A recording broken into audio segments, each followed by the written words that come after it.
clause administrative du marché de maîtrise d'œuvre, le CCAP. Le cahier des clauses administratives particulières doit contenir les clauses administratives et financières du marché public. Ces clauses se retrouvent dans le document marché du marché privé.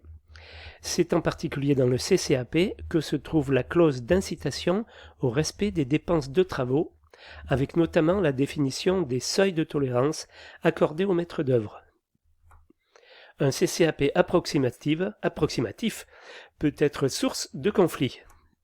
Il faut donc attacher un soin particulier à sa rédaction. Cette séquence n'a pas pour objet de remplacer les divers documents types existants, mais d'indiquer les principales options permettant d'affiner leur rédaction. Donc, document administratif d'abord, l'acte d'engagement. Ce document indispensable au marché est prévu pour stipuler les conditions proposées par le prestataire. Partie contractante, prix, conditions de paiement, etc. Le CCAP, à contrario, les clauses imposées par le maître d'ouvrage, délai, conditions financières, documents constitutifs, etc. figurent dans le CCAP. Situer l'environnement du marché, définition des phases s'il y en a, coordonnées du mandataire, du maître d'ouvrage et du conducteur d'opération, mode d'intervention des entreprises, contrôle technique et type de mission confiée, mission de coordination sécurité et de protection de la santé, SPS, confiée, limite de l'autorité et des moyens donnés au coordonnateur, rôle du maître d'œuvre vis-à-vis de la sécurité des travailleurs et du public. Ordonnancement, pilotage, coordination, ça c'est la mission OPC, si la mission n'est pas confiée au maître d'œuvre. Donc ça c'est l'environnement du marché. Ces indications peuvent être portées à l'article 1 du CCAP. Point à définir avant toute rédaction, classer les documents constitutifs du marché. Ces documents sont cités à l'article 2 du CCAP, mais on peut se référer au cahier des clauses administratives générales, prestations intellectuelles s'il y a lieu. Des documents issus du concours, tels qu'esquisses ou plans, peuvent être annexés.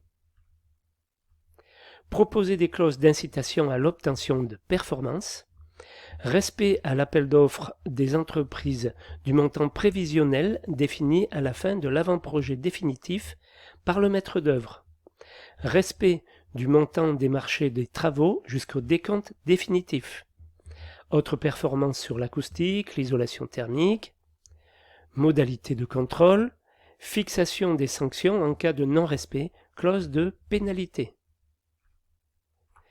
Prévoir les clauses à incidence financière, décomposition du prix forfaitaire assorti de la TVA, la décomposition du prix forfaitaire en temps passé à partir de la comptabilité analytique et des prestataires devrait être la base de la négociation du prix forfaitaire. Elle est rarement pratiquée en opération de bâtiment.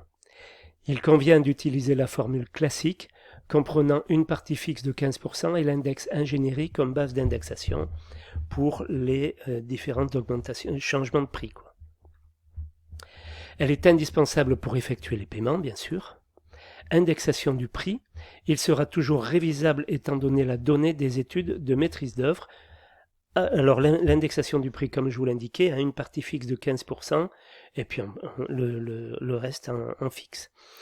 Avance forfaitaire, condition de versement d'acompte par le calcul sur un avancement prévisionnel mensuel ou à l'achèvement de chaque phase.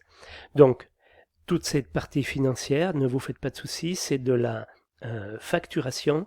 On y reviendra en détail lorsqu'on passera à la facturation.